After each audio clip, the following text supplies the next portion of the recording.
Dr. Dasman Yaya Ma'ali LCMA Hafizahullah, Dr. Helmi Basri LCMA Hafizahullah, Dr. Hidayatullah Ismail LCMA Hafizahullah.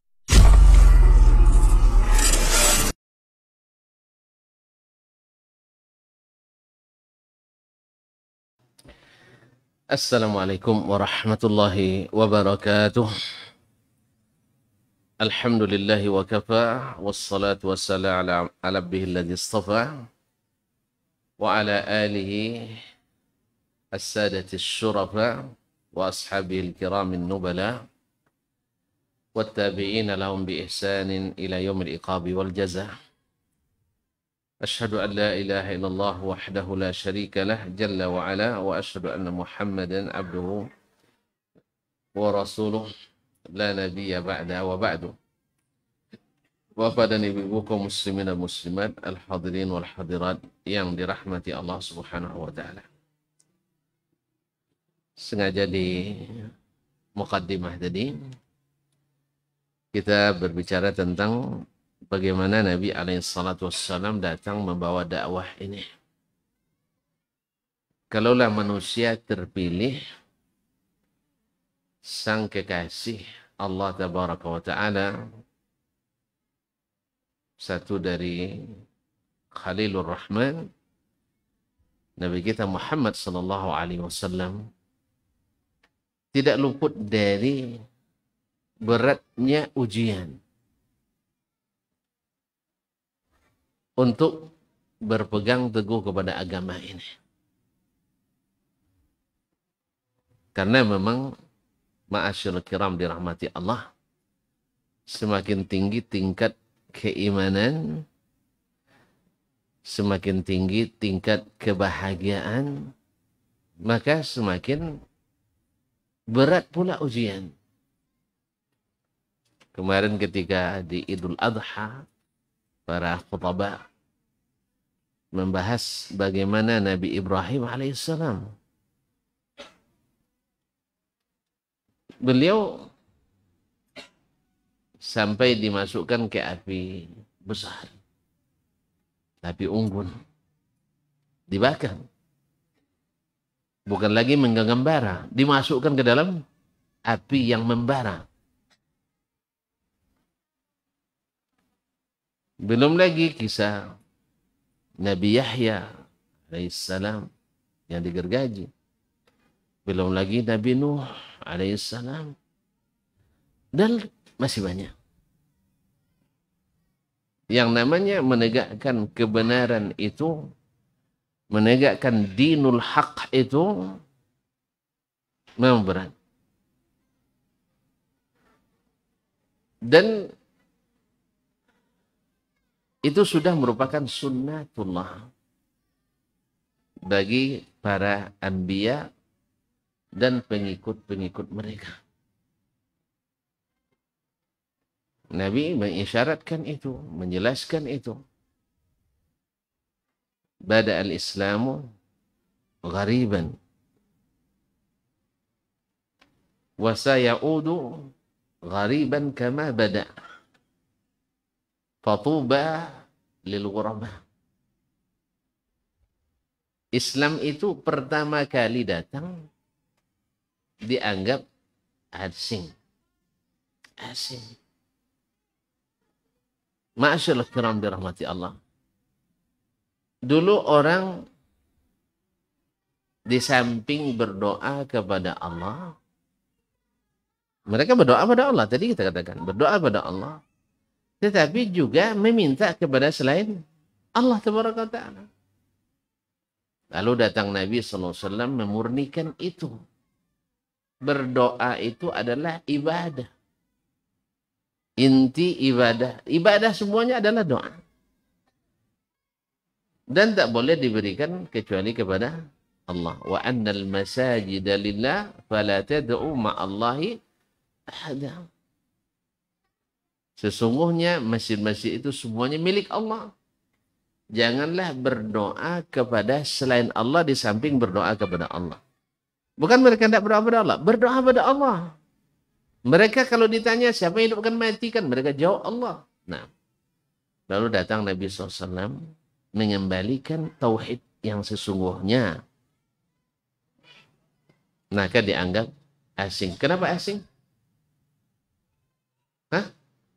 Karena Nabi sendiri yang begitu. Yang lain musyrikin semuanya. Yang lain menyembah berhala, memohon kepada berhala.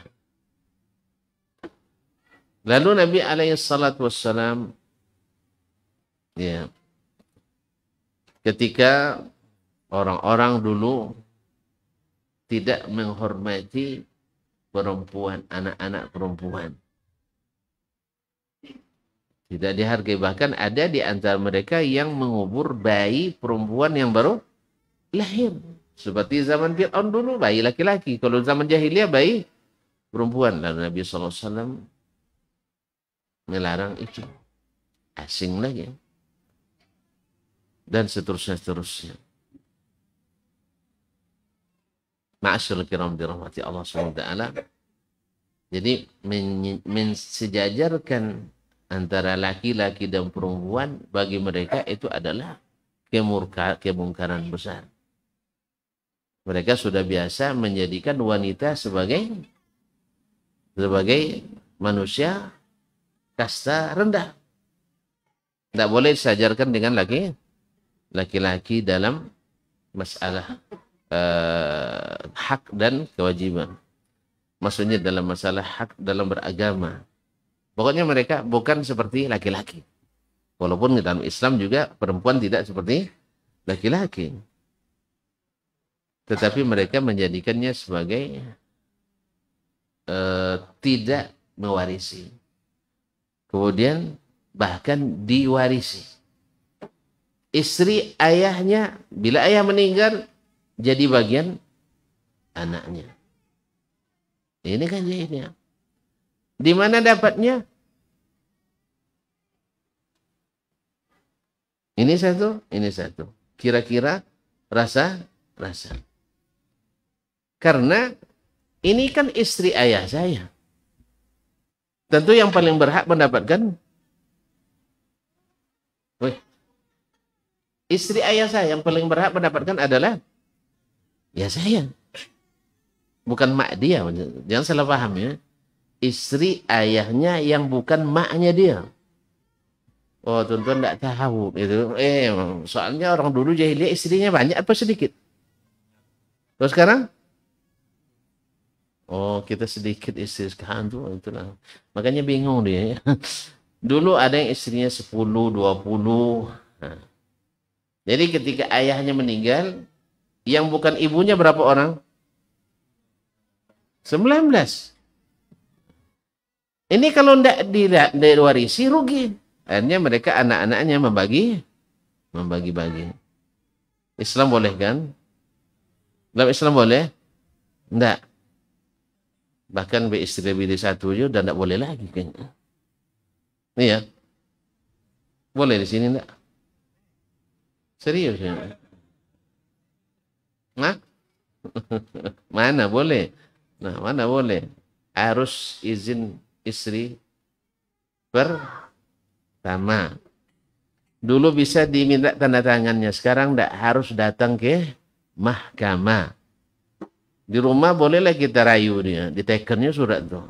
Pas dia ajak depan ke hakim, baru dia enggak mau lagi. Akhirnya banyak yang nikah macam enggak ada. Jadi sini enggak ada ya nikah seni. Oh siri, nah, nikah siri ada. Yang ada tunjuk tangan. Ma'asyiral kiram dirahmati Allah. Sampai-sampai ada istilah mendingan minta maaf daripada minta izin. Paham? Ustaz paham kan? Nah, minta izin tak keluar-keluar. Akhirnya proses minta maaf. Maaf dek, saya enggak ngasih tahu kemarin. Ini minta maaf, minta izin. Dia dah jelas ya. Jadi di masa itu banyak hal yang bagi mereka asing. Nah, Nabi SAW katakan akan kembali asing. Makanya di saat keterasingan itu, Nabi katakan sayati ala nas. Dalam hadis riwayat At-Tirmidzi dari Anas bin Malik radhiyallahu anhu, sayati ala nasi zamanun al-qabidu ala dinihi kal-qabidi ala jamrah.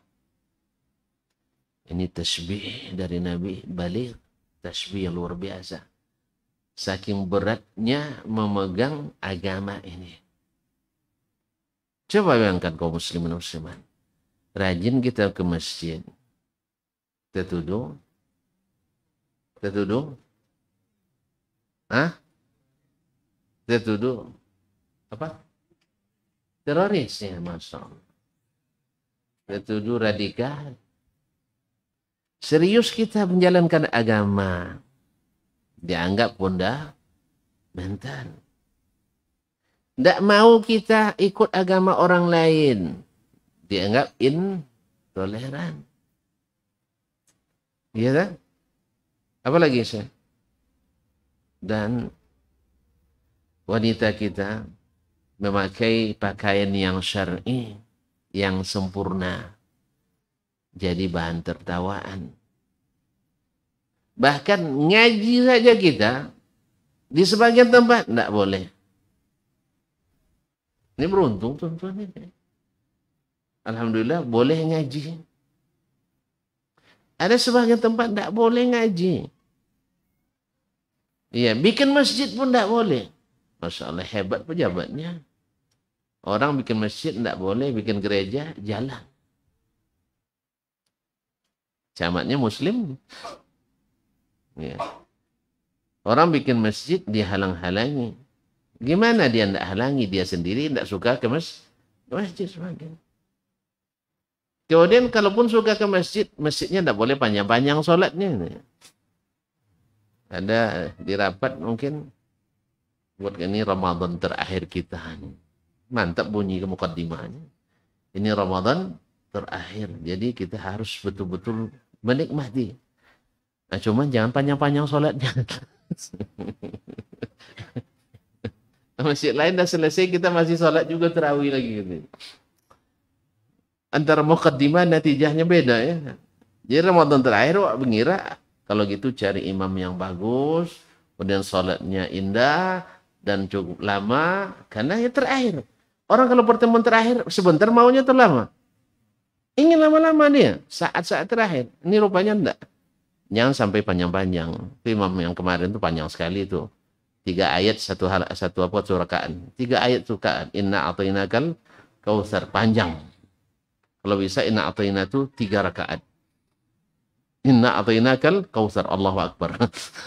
Allahu musta'an. Ma'asyiral kiram dirahmati Allah SWT. Nabi menyamakan bahwasanya yang berpegang teguh pada agamanya seperti memegang bara api. Ada orang ya di antara sesama muslim. Ini kita bicara dengan non muslim, tidak, sesama muslim. Dilihatnya orang rajin baca Quran tiap hari. Tiap hari baca Quran. Kematian terus di rumah si anu tuh. Dibilangnya kematian terus. Akhirnya dibuat catatan tuh, tengok rumah tuh hati-hati tuh. Apa sebab? Tiap hari ada orang mati situ. Rupanya baru ngaji bila orang. Ada lagi. Bila sholat 5 waktu di masjid. Ini orang ini Jumatannya tiap hari katanya. Dikira sholat Jumat tiap hari. Rupanya ada kampung sebanyaknya hari Jumat saja. La ilaha illallah. Lalu ketika ada nak memulai yang seperti ini, hati-hati. Ini bawa aliran baru. Yang sesat dulu, baru. Nah. Habis itu baru sesat. Mana ngaji itu? Oh, dia mau bonjol ngaji. Nah, patutlah. Allah musta'an, kaum muslimin muslimat dirahmati Allah. Dan anehnya orang-orang yang tahu dan berilmu ikut-ikut untuk mendiskreditkan. Saya tidak mungkinlah seorang ustadz tamat, misalnya kita tamat luar negeri atau dalam negeri lah misalnya, tidak mungkin tidak tahu bahwa jenggot ini sunnah Nabi. Tidak mungkin tidak tahu. Pasti tahu. Ya tak? Pasti tahu bahwa Nabi kita tidak pernah selama hidupnya mencukur jenggotnya. Baik. Tapi kok ada orang yang demikian berapi-apinya mendiskreditkan orang berjenggot. Kalau dia rajin ke masjid, tapi kalau rocker tidak apa-apa, mantap. Laki-laki habis. Ya. Jadi kaum muslimin kalau rocker yang panjang jenggotnya itu bagus, tren. Diikuti orang kampung tuh. Ya kalau ustadz panjang jenggotnya, hati-hati. Jangan sampai diikuti. Padahal subhanallah ustadznya dengan jenggotnya panjang tambah manis senyumnya. Iya. Iya tak? Coba tengok dong. Ini. Kaum muslimin dan muslimat dirahmati Allah SWT. Kalau rajin, apa lagi? Salat 5 waktu ke masjid. Awak masih muda, rajin pula ke masjid tuh. Orang curiga. Tapi kalau rajin pulang subuh, anak muda, itu masalah biasa. Yang namanya anak muda sekarang, generasi milenial. Kalau enggak. Jadi dianggap aneh kalau anak muda enggak rajin nongkrong di kafe.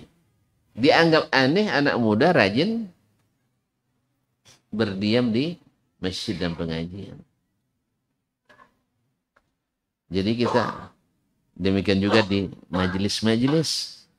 Kalau kita menjaga lisan dari riba, dianggap aneh. Tapi kalau biasa dengan riba, apalagi kalau bicara tentang ustadz, Masya Allah asiknya luar biasa. Oh ternyata Ustadz Dasman itu ya, ternyata. Sampai suku makan lado pun disebut juga. Ini lado mahal, makan lado banyak juga katanya. Jadi memang riba. Ya memang subhanallah kaum muslimin dan muslimat dirahmati Allah. Kalau kita nak meninggalkan riba, dianggap aneh juga oleh sebagian. Oh jangan, kita tidak boleh berriba. Antum tidak tahu. Kalau tidak bicarakan ini, tidak jelas nanti manhaj kita. Nah, jadi baru jelas manhajnya dengan riba. Kalau tidak riba, tidak jelas manhaj. Ma'asyarul kiram dirahmati Allah. Pada Nabi mengatakan, Allah mengatakan bahwa itu makan daging saudara yang sudah jadi bangkai. Orang yang banyak merugi di akhirat nanti. La haula wala quwata illa billah. Al-qabidu ala dinihi kal-qabid ala jamrah. Nah, kenapa ini datang? Karena satu dengan wafatnya Nabi sallallahu alaihi wasallam, maka rujukan utama kita sudah hilang. Bagi sebagian. Ada sebagian lagi umat ini yang mengatakan rujukan tidak hilang. Ada sunnah Nabi SAW.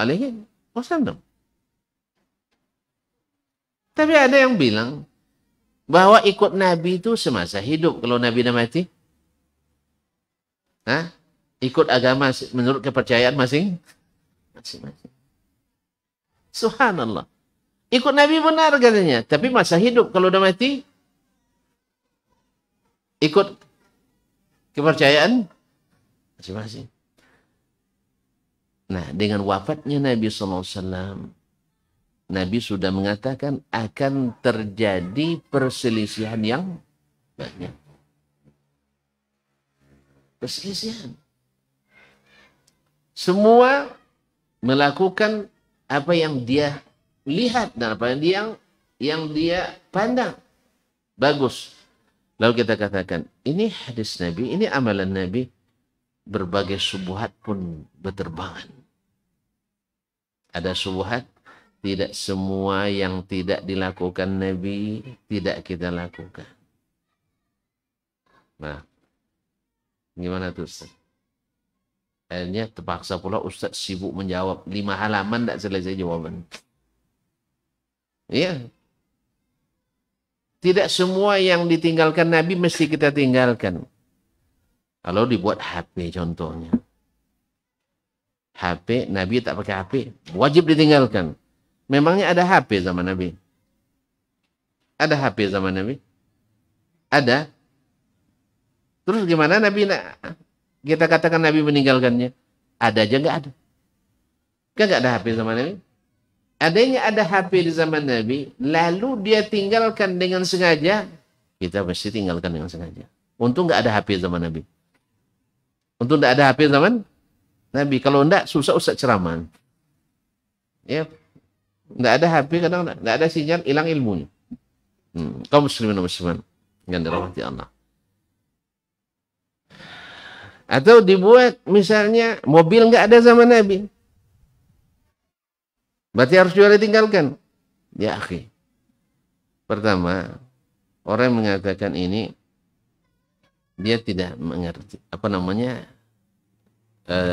kurang memahami bahwa Nabi itu diutus untuk buat alat transportasi, alat komunikasi, alat transmigrasi, alat sterilisasi, atau untuk agama hubungan dengan Allah SWT.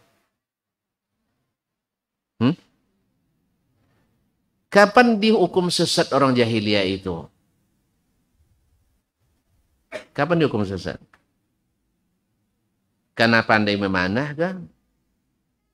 Atau karena dia merubah agama? Saya ulang kembali. Umat ini dihukum sesat oleh Allah SWT, umat manusia maksud saya, disebut jahiliyah karena merubah kehidupan. Dari zaman Nabi Nuh berubah cara hidupnya dengan zaman Saleh. Karena itu kah atau karena merubah agama? Tidak serius sempat. Itulah makanya tadi ceramah dulu baru sholat. Dia bilang, tentu nak sholat juga dulu. Tidak semangat lagi. Karena merubah. Orang jahiliyah zaman Nabi. Orang jahiliyah di zaman Nabi. Merubah. Mereka dihukum jahiliyah karena mengubah keyakinan, merubah prosesi amalan, merubah kelakuan, atau karena merubah dari berdagang emas menjadi berdagang besi.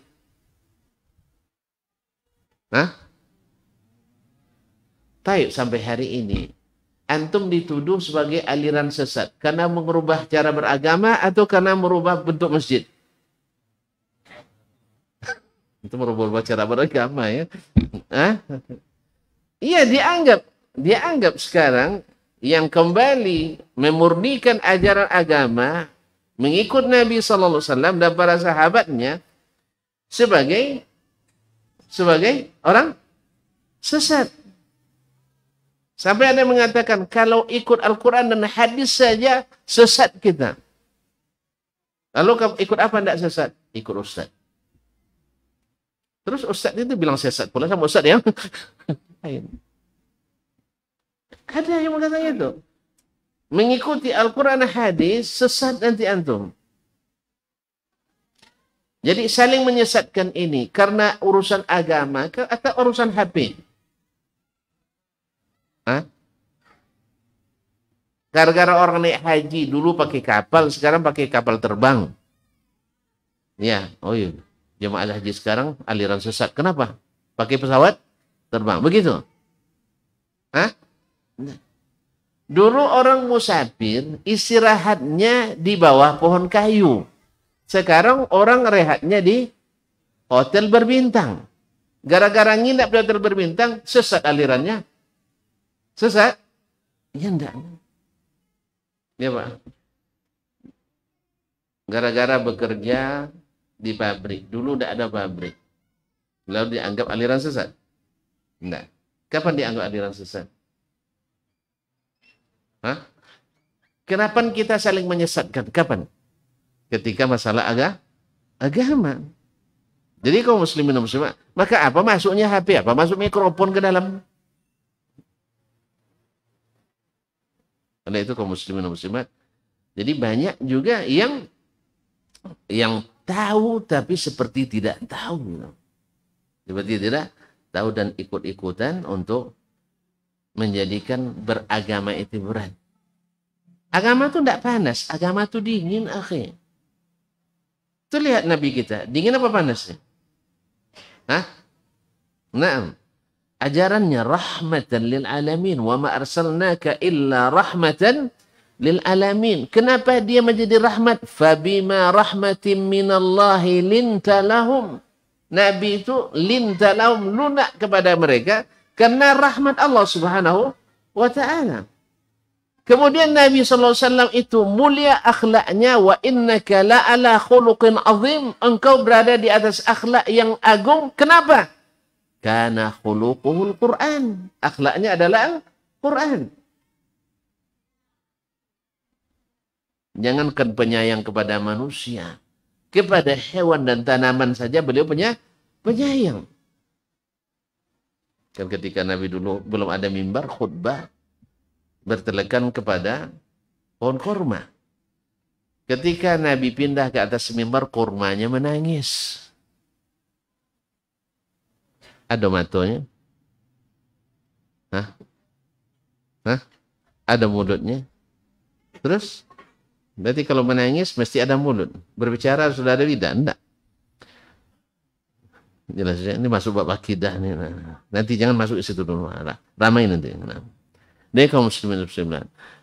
Kurma menangis. Coba lihat. Nabi SAW turun dari mimbarnya. Lalu mengelus-ngelus. Seperti mengelus anak kecil. Punya anak kecil? Punya. Kalau dia nangis, antum apakan? Dilus apa dimarahin? Hah? Dimarahin?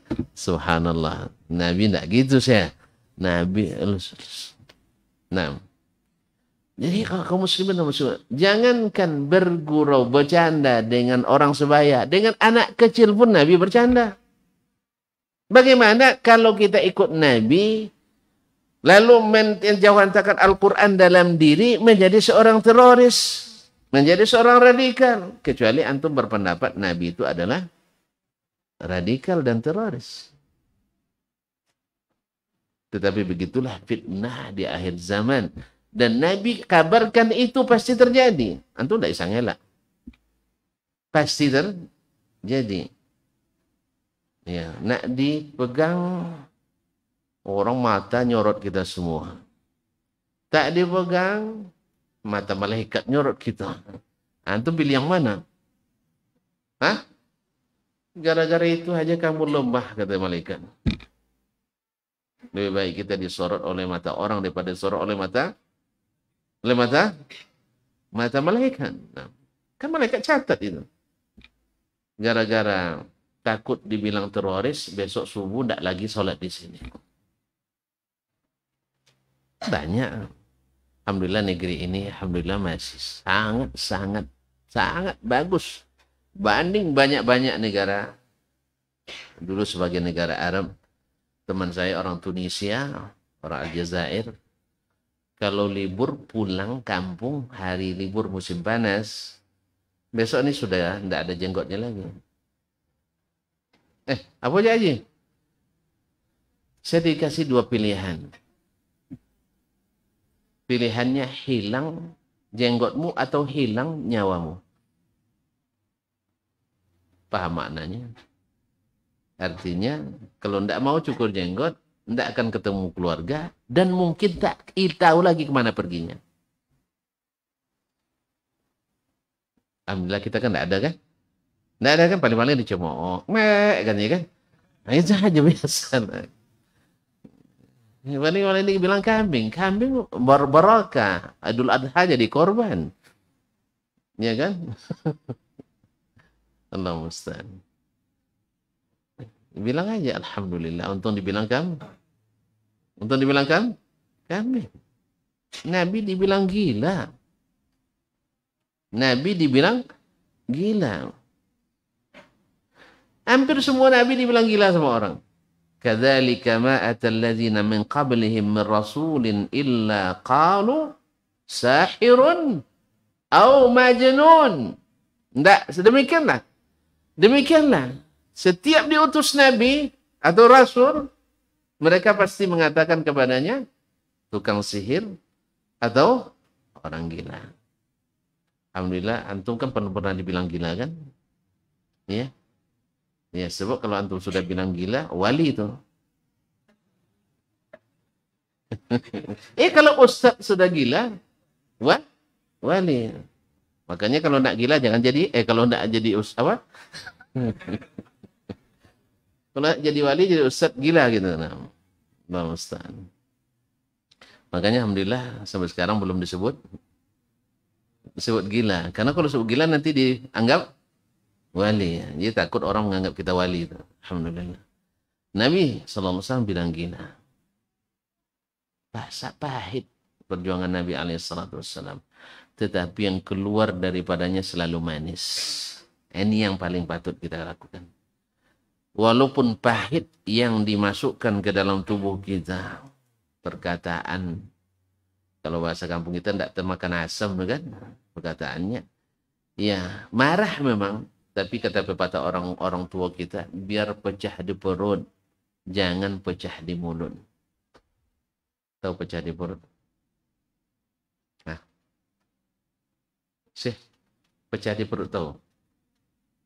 Kalau pecah di perut paling mules-mules. Tapi kalau pecah di mulut, muntah. Kalau muntah banyak yang kena.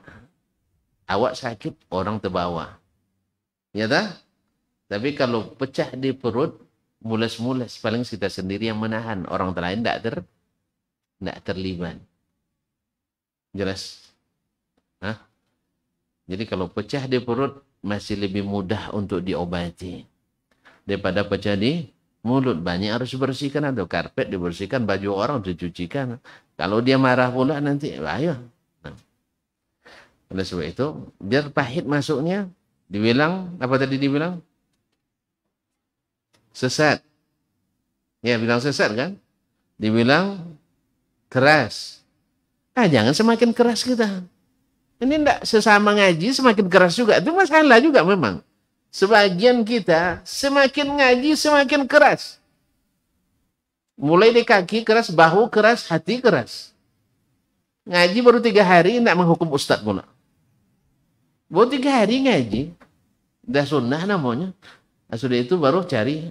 Tengok Ustaz Dasman. Wah, ternyata, apa yang ternyata? Orang dah ngaji sejak SD lagi ngajar agama sampai kuliah tinggi-tinggi. Lalu kalah sama orang yang baru ngaji 3 hari. Ini banyak fenomena terjadi kaum muslimin. Di antara kita yang ngaji ini, banyak. Baru tobat 3 hari katanya. Rabu ngaji.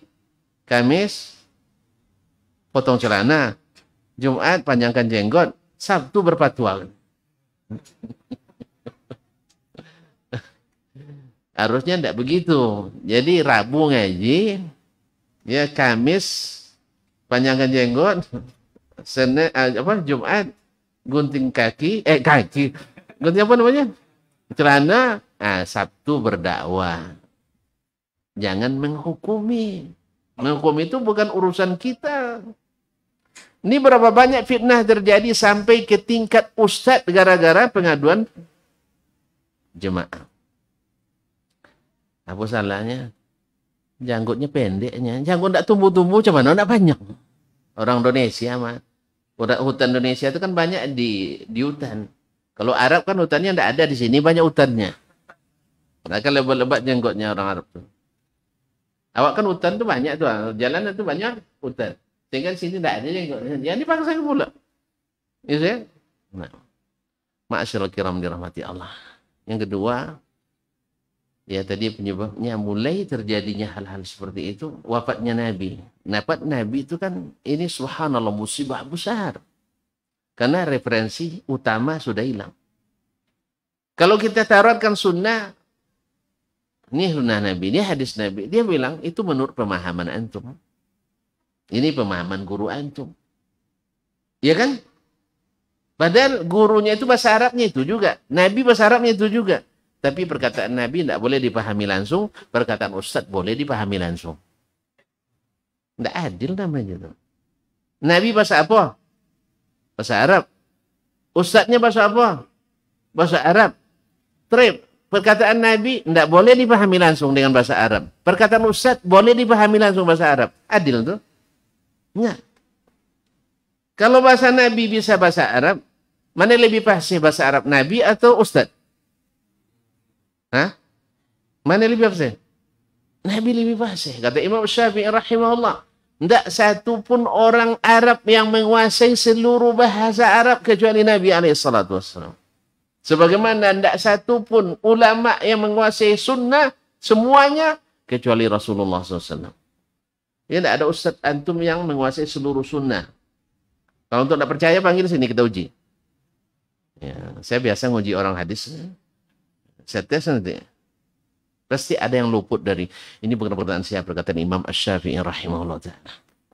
Sebab kalau ada yang mengklaim tahu seluruh sunnah dan mengamalkannya, berarti dia sudah seperti Nabi. Kalau gitu kita rujuk ke dia aja. Oleh sebab itu, maka harus dipahami bahwa kita yang mengaji bukan berarti tak boleh tersilap dan tersalah. Mesti ada silap dan salah. Ya. Antum kalau nak belajar nanti cari salah ulama, banyak ketemu. Mau ikut?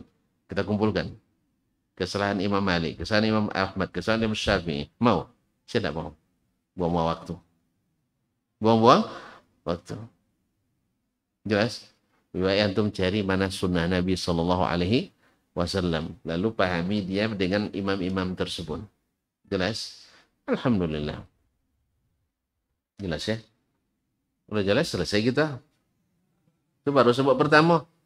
Sebab kedua adalah habisnya generasi sahabat. Radhiyallahu ta'ala anhum ajma'in. Terjadi fitnah ini, beragama itu semakin berat. Karena ketika sahabat masih ada, ya kita pasti akan lebih hormat dengan murid senior daripada murid junior. Kalau bilang sahabat, kita hormat semuanya. Jadi generasi belakangnya udah mulai kita pilih-pilih. Sah.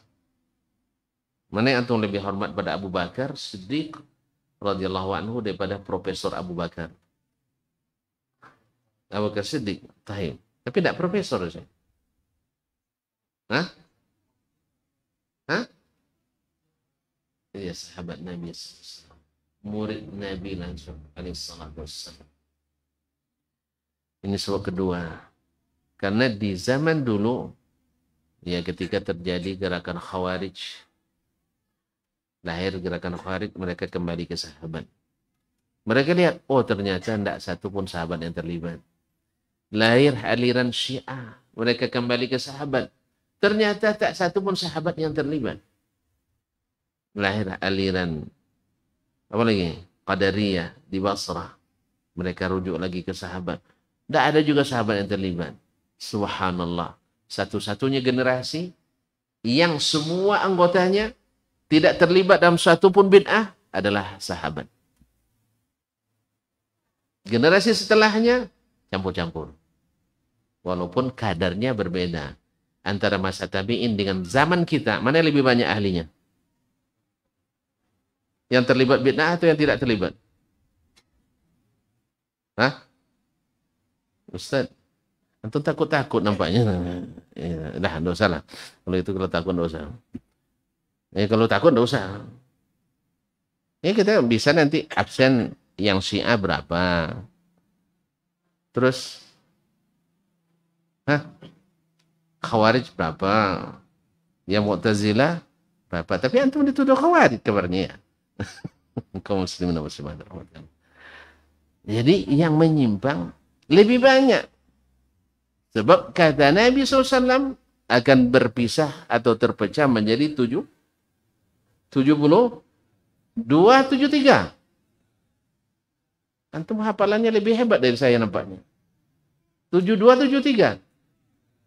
Coba yang bilang 73 sebutkan hadisnya. Masyaallah kiram dirahmatillah. 73, 72 golongan masuk surga. Tidak kasihan? Hah? Antum memang tukang sesatkan orang. Hah? Ya, Nabi katakan 72 golongan potensi masuk neraka. Ya potensi. Karena apa? Tersesat jalan. Kalau orang sesat, tentu tidak ke surga kajinya. Makanya kalau tidak nak masuk surga, sesat aja lah. Mana yang lebih mudah? Ikut jalan selamat atau buat aliran sesat? Hah? Mana lebih susah? Selamat lebih susah. Kan tadi seperti menggenggam bara. Yang 72 atau menjadi aliran sesat sangat mudah. Tidak perlu ngaji. Tidak perlu pakai Al-Quran. Tidak perlu pakai hadis. Tidak perlu duduk di pondok. Cukup pergi ke gua. Sebulan jadilah. Insya Allah sudah lahir aliran baru yang tersesat. Makanya aliran sesat tidak perlu ilmu. Tidak perlu ngaji. Tidak perlu bahasa Arab. Tidak perlu duduk bersimpu di hadapan ulama. Tidak perlu. Pokoknya tidak perlu semuanya. Itu mudah bikin aliran sesat. Kan mudah, Pak? Hah? Nak coba? Jangan. Bahaya baliknya. Kalau sudah banyak pengikut, baiknya bahaya. Nah, oleh itu kaum muslimin dan muslimat dirahmati Allah SWT. Jadi dengan meninggalnya generasi sahabat, kita juga kehilangan generasi yang murni ala sunnah. Makanya kalau tuan-tuan nak tahu definisi ahli sunnah yang sesungguhnya adalah siapa sahabat. Itulah ahli sunnah yang sempurna. Kalau tabi'in dah bercampur-campur. Tabi'in lebih campur lagi. Apakah lagi di zaman kita yang suka minum es campur. Na'udzubillah. Jadi kaum muslimin dan muslimat dirahmati Allah dan tabi'in itu memang ada yang terlibat walaupun yang mayoritas belum. Maka masih ada khairiyah. Ya, mereka masih dominan. Perang terjadi antara mereka, tapi bukan karena pemahaman. Tapi karena perbedaan ijtihad dalam suatu masalah hukum. Kalau kita kan tidak perang gara-gara pemahaman. Ini bilang Allah di atas, ini bilang Allah tidak tahu di mana-mana. Kan berbeda di sini. Iya tak? Kalau mereka berperang dulu, sebenarnya tidak mau berperang. Hanya ingin memberikan tuntutan. Yaitu pembunuh Utsman harus dihukum. Ya. Oleh Ali bilang, tunggu dulu, selesaikan masalah politik dulu. Karena menjaga stabilitas lebih diutamakan daripada memerangi atau menghukum orang yang bersalah. Mana yang lebih penting? Menjaga keamanan negara atau menghukum dan masukkan penjara para penjahat? Keamanan dulu. Selesaikan masalah ya kedaulatan. Selepas itu, insya Allah kalau kedaulatan sudah, keamanan sudah stabil, maka menghukum yang bersalah itu akan lebih mudah. Tapi kalau dalam suasana kacau, jangan-jangan kita yang dihukum oleh yang bersalah. Ya, terbukti memang. Ketika terjadi kekacauan itu, akhirnya khalifah yang sah, Ali bin Abi Thalib, menjadi korban kaum Khawarij tadi. Kenapa? Karena terganggu oleh saudara yang muslim yang lain yang menuntut tadi. Sehingga pecahlah konsentrasi pemerintah yang sah saat itu. Tapi bukan karena aliran. Makanya ketika antum tanya nanti, ya ditanya waktu itu, Ali ditanya tentang Muawiyah, tidak pernah mengatakan dia orang tersesat masuk neraka. Tidak. Ya. Ketika ditanya ke Muawiyah tentang Ali, disebutkan haknya. Kita, subhanallah, ngaji beda masjid saja, baru beda masjid. Ustadznya sama. Satu di Keblaten, satu di Kuba. Yang ngisi ustadz itu juga tidak bisa bertemu. Apa sebab? Tidak sepaham dengan kita. Apa tidak sepahamnya? Pokoknya tidak sepaham aja. Di bidang apa tidak sepahamnya? Tidak ada, yang penting tidak sepaham. Apa sebab? Masjidnya Kuba, saya di Keblaten tuh ngaji Keblaten tuh. Saya di Kuba. Pokoknya yang di Keblaten tidak sepaham sama kita. Terus hadis yang dibaca oleh Syekh tadi yang pertama, innamal a'malu binniyat, di situ innamal a'malu binniyat. Ustadznya sama, Ustaz. Beda majelis. Di sini ada juga. Ada juga. Ya Allah, tobat tuan-tuan, tobat.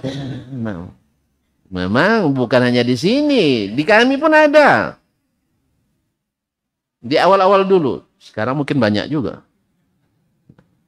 Gara-gara majelis yang tidak sama, walaupun sama ilmunya, sama amalnya, sama semuanya, akidahnya sama, amalia ibadahnya sama, akhlaknya sama, asalnya sama buruk aja, cuman beda tempatnya ngaji. Ini kan parah nih kaum muslimin sebenarnya. Andainya Nabi masih hidup, kita langsung mengadu, ya Rasulullah, boleh ngaji di Kuba? Siapa gurunya? Ustaz Syanu. Ya boleh katanya. Selesai masalah kan? Terus saya ngaji pula di Kibulatan. Boleh enggak ngaji Kibulatan? Siapa gurunya? Syanu. Gurunya sama kok, enggak boleh. Baik, siapa-siapa yang hadir? Ya sama juga. Anak-anak muda, sana anak muda juga. Terus kenapa enggak boleh? Yang dikaji sama. Yang gurunya sama. Cuman bedanya masjid. Wassalamualaikum. Ya kalau ada cepat tobat tuh saya. Cepat tobat. Iya, sebab ini sudah salah langkah dan salah jalan. Karena ma'asyiral kiram yang dirahmati Allah, anak panah itu diarahkan ke kita semua. Walau beda nama, tapi semua disorot. Dulu di luar negeri, di sebuah negara, ya antara yang ngaji-ngaji ini yang cerita orang negara itu sendiri ke saya. Yang saya lihat yang terjadi di negeri Anda ini sekarang seperti yang terjadi dulu di negeri kami. Semangat mencari kesalahan lebih ditinggikan daripada selamat mencari kesamaan. Seolah-olah tidak boleh berbeda asal satu manhaj, tidak boleh berbeda ijtihad sama sekali. Itu Ali dan Muawiyah, gurunya siapa? Ali dan Muawiyah, gurunya siapa? Nabi. Sama seluruh pendapatnya? Sama seluruh pendapatnya? Baik. Kenapa antum paksakan saya harus sama dengan antum? Jelas? Jelas ya? Alhamdulillah. Kalau dijolek, jangan diulang lagi itu. Jangan diulang lagi. Na'udzubillah. Ini banyak kemana saya pergi, selalu masalahnya di situ. Termasuk saya juga jadi korbannya kadang. Nah, tapi tidak apa-apa. Saya biasa dikorbankan, tidak masalah. Saya biasa jadi bemper itu udah biasa. Jadi kaum muslimin dan muslimat dirahmati Allah. Jadi wafatnya para sahabat juga semakin membuat kita beragama ini semakin berat. Kenapa? Generasi percontohan itu sudah tidak ada lagi. Dulu ketika mereka berselisih, datang ke sahabat Nabi seperti Abdurrahman bin Ubaid Al-Himyari dengan Yahya bin Ya'mur ketika mereka mendengar ada orang hebat di Basrah, ahli hadis, cuman terpengaruh pemikiran Qadariyah, mengingkari takdir. Ayo kita tanya nanti Abdullah bin Umar Ibn Khattab, sahabat Nabi, karena dia lebih tahu. Maka kata Abdullah bin Umar, katanya, saya katakan kepada dia, saya tidak ada hubungan dengannya. Artinya tidak seagama kita. Jelas masalah. Tapi ketika sahabat dah habis, lu punya pendapat, saya punya pendapat. Silahkan amalkan menurut keyakinan masing-masing. Lupa sebagian bilang lakum dinukum waliyadin. Sebenarnya lana amaluna wa lakum amalukum sebenarnya. Tapi lupa dia lakum dinukum waliyadin katanya. Nasallallahu alaihi wasallam. Jadi kaum muslimin muslimat sama dalam pengajian, sama dalam guru, sama kurikulum, bahkan sama manhaj. Jangan bermimpi antum seluruh pendapat harus sama. Tidak. Karena sahabat sendiri tidak sama seluruh pendapatnya. Tetapi manhaj dalam mengamalkan agama ini memang harus sama. Seperti yang diajarkan Nabi SAW. Tadi Abu Bakar, kalau dari Nabi pasti benar. Dah selesai masalah. Kalau kita kan enggak. Walaupun dari Nabi, tapi harus disesuaikan. Nabi harus menyesuaikan. Enggak kita yang harus menyesuaikan. Nabi dipaksa menyesuaikan diri dengan orang pasaman. Bukan orang pasaman menyesuaikan diri dengan Nabi. Berarti lebih hebat orang pasaman dari Nabi. Kan ini masalah. Orang Quraisy dulu kan tidak mau menerima Nabi kan gara-gara itu. Kenapa harus ikut Muhammad? Kenapa tidak diangkat jadi Rasul orang yang lebih senior dari Makkah atau dari Taif? Kan begitu alasannya. Andai pun diutus yang senior nanti, tidak juga akan mereka terima. Tuh Nuh sudah berapa senior dia berdakwah? Nuh berapa umurnya? 1000 tahun kurang 50 tahun. Gitu ya bahasa Qur'annya. Nah, 950 tahun. Senior pun enggak. Banyak beriman. Berapa orang? Sekapal enggak penuh. Ada yang bilang dalam riwayat seperti disebut oleh Ibnu Katsir dan Tabari, ada yang bilang 84, ada yang bilang 48 orang. 950 tahun. Apa kurang seniornya lagi? Jadi alasan saja itu. Harus senioritas dan sebagainya. Intinya mereka tak mau karena tidak sesuai dengan keinginan dan perasaan. Nah kalau itu syaratnya Islam boleh Ustaz, tapi harus sesuai dengan orang Lubuk Sekaping. Kalau tidak sesuai dengan Lubuk Sekaping berarti harus harus disingkirkan atau disesuaikan. Kalau gitu namanya berarti adat istiadat kita lebih tinggi daripada agama yang Allah turunkan kepada kita. Itulah yang dulu orang-orang Quraisy dulu tidak menerima Nabi SAW. Karena Nabi ingin mengatakan pada mereka bahwa wahyu lebih tinggi daripada akal kita dan perasaan kita. Bahwa aturan Allah lebih tinggi dari adat istiadat kita. Mereka tidak mau. Nah sekarang kita pilih berada di barisan JK, bukan Pak JK nih ya, JK.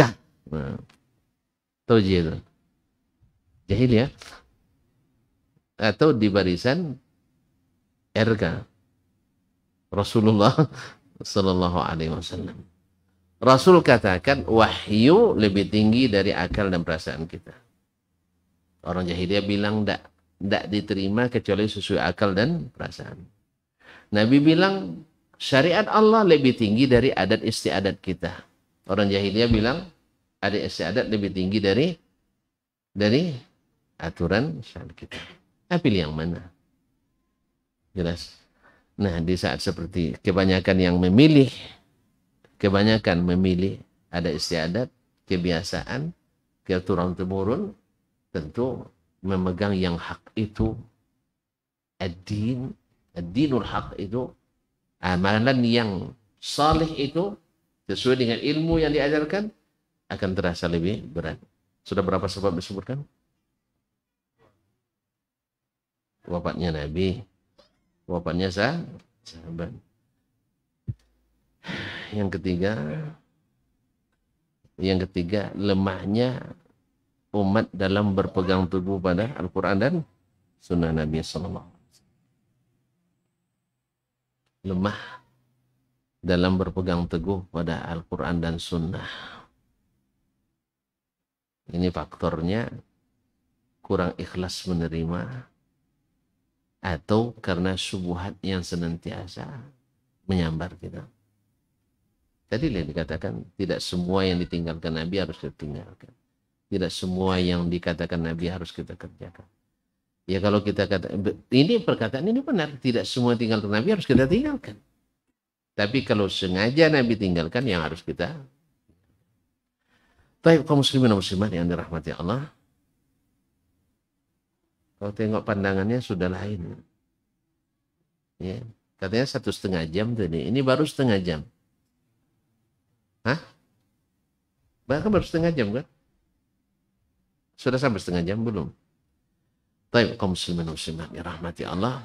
Kemudian yang keempat atau yang kelima, banyaknya masuk pemikiran-pemikiran luar Islam ke dalam umat Islam. Yang mengatakan Al-Quran membuat orang tertinggal. Bahwa belajar agama membuat kita terbelakang. Dari mana ini? Mungkin dari umat Islam, Tidak mungkin dari umat Islam. Pasti dari orang yang bukan Islam. Lalu dibuat contohnya bangunan-bangunan di pencakar langit.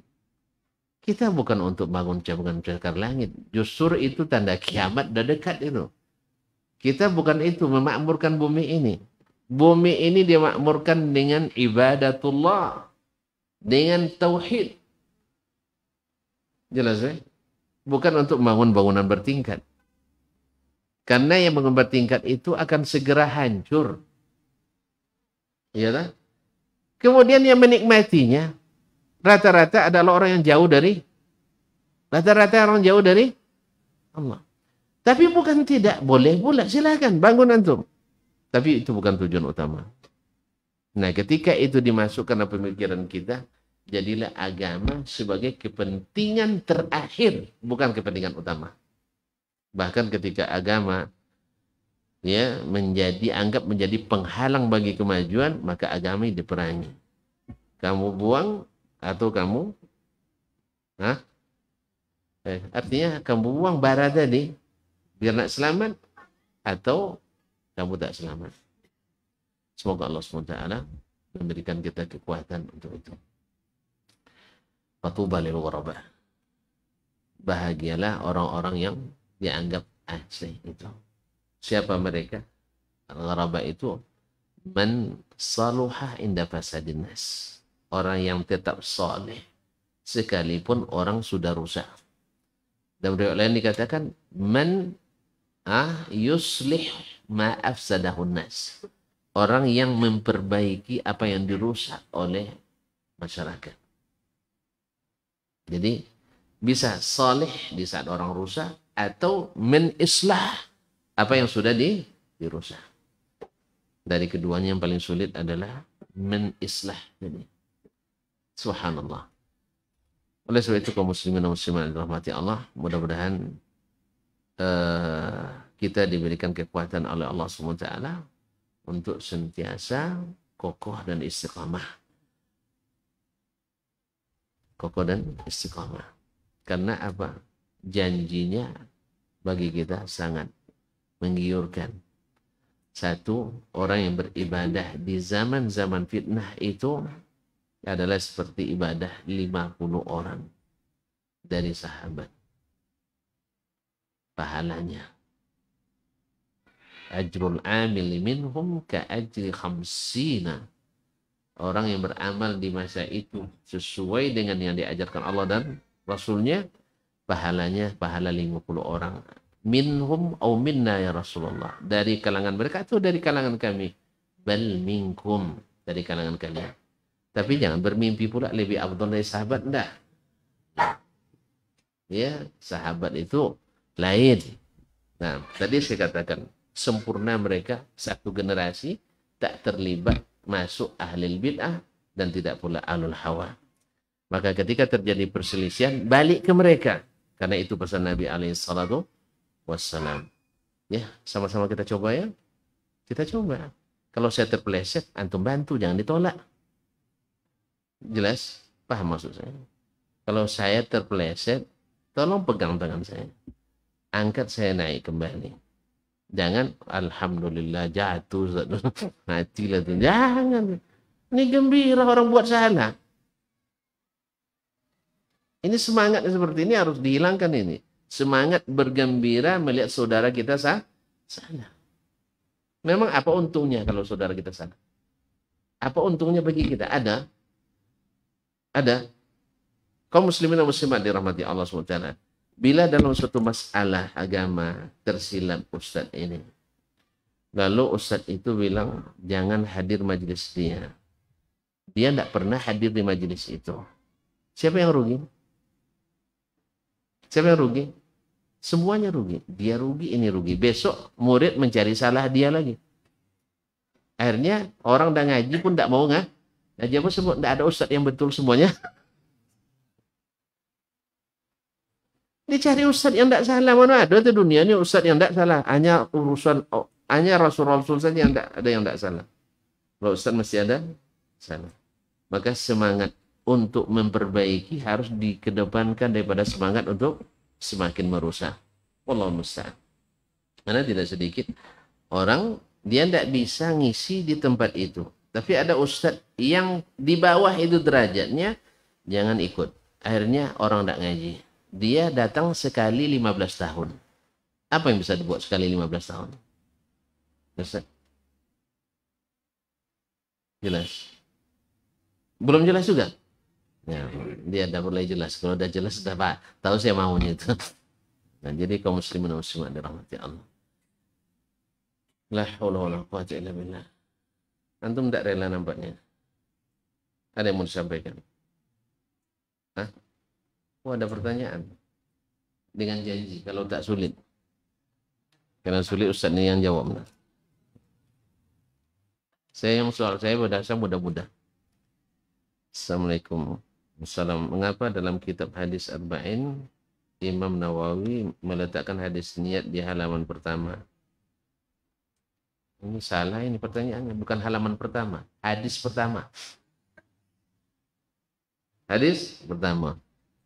Tidak ada yang halaman pertama hadis innamal a'malu binniyat. Sedangkan Allah menciptakan manusia untuk beribadah. Mengapa tidak bab ibadah di halaman pertama? Ma'asyiral kiram dirahmati Allah.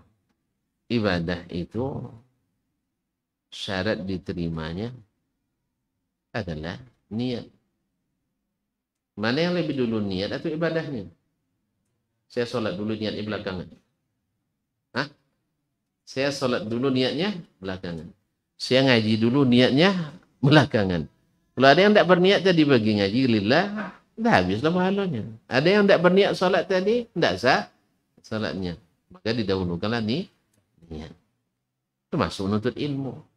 Kemudian seperti disebutkan oleh Imam Nawawi juga dalam ketika mensyarah hadis innamal a'malu binniyat, rata-rata ulama menyebutkan di bab-bab awal hadis ini untuk mengingatkan para penuntut ilmu bahwa menuntut ilmu itu harus dibarengi dengan niat lillahi ta'ala. Oleh sebab itu maka diletakkanlah hadis pertama, hadis an-niyah. Yang kedua, bahwa hadis niat itu masuk ke seluruh bab dalam bab agama. Masuk dalam seluruh bab dalam bab agama. Mesti masuk niat. Kemarin kita tadi kan, kalau nak selamat tadi, dan bisa kokoh dalam berpegang, maka ikhlas kepada Allah Subhanahu wa Ta'ala. Karena balasannya besar. Surga yang tidak bisa dilamar bidadarinya kecuali maharnya juga harus besar. Wallahu ta'ala alam. Wassallallahu ala nabiyina Muhammad wasallam. Terima kasih dan mohon maaf. Masih ada lagi besok? Masih mau juga antum? Lama lagi? Tidak apa-apa? Tidak capek? Ya kalau capek bilang aja kultum. Kuliah terserah antum. Wallahu ta'ala alam. Subhanakallah bihamdik. Asyhadu an la ilaha illa anta astaghfiruka wa atubu ilaik. Wassalamualaikum warahmatullahi wabarakatuh.